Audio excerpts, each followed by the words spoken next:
Looking at the rate at which fake news is spread on Facebook, Instagram, and other social media platforms, one would be forced to think that the social media is more harmful than beneficial to our society.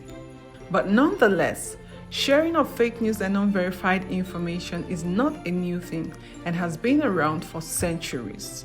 However, the internet is the only latest means of communication to be abused by people spreading lies and false information.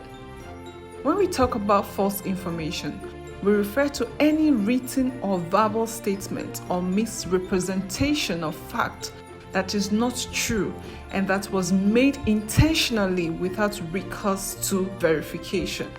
False information can also be a purposefully crafted, sensationalized, emotionally charged, misleading, or totally fabricated story that mimics the form of mainstream news or facts. Looking at some of the motivations behind fake news, it can be said that fake news is sometimes as a result of a person's desire for monetary gain via advertising, and other times it could be solely to mislead people for criminal or political purposes as well as for personal vendetta.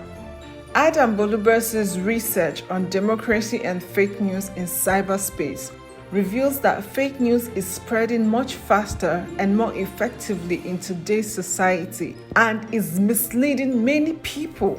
As a result, democratic processes such as elections and electoral campaigns are also adversely affected. Since elections are competition to control what is in the world of domination, there is bound to be deceit, propaganda, and falsehood in communicating one's objective in any space, of which cyberspace is no exception.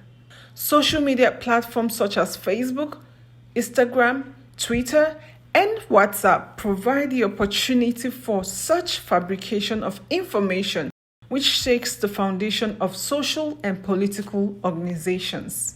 Whatever the reasons people find to spread fake news, it still doesn't mean the act should be encouraged. Governments, companies, and users are all waking up to how serious public opinion manipulations as manifested in fake news can be.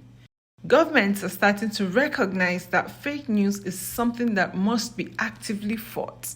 Various government agencies are now setting up services to debunk stories that they consider to be false. They are also considering imposing regulations and punishing sites that do publish false information. Europe has raised concerns about fake news while warning that there are no easy solutions to this issue. After pressure from European bodies, social networks which are heavily leveraged on spreading fake news seem to be taking steps in the fight against fake news campaigns. For example, Facebook recently published a report describing its approach against fake news. It is expected that similar actions will be initiated by various stakeholders whose businesses heavily depend on information.